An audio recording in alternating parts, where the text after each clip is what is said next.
Hello. You are now watching Word of the Day, a series videos where we teach you how to pronounce certain words in Quechua. So our word of the day for today is in.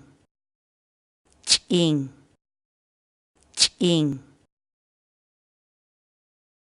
English, the Quechua word In. means silence.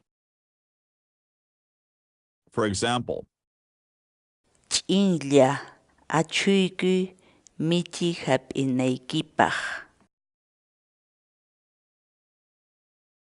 Try and download our Quechua spell checking programs using our web and desktop applications. Go to our website sc.hinantin.com.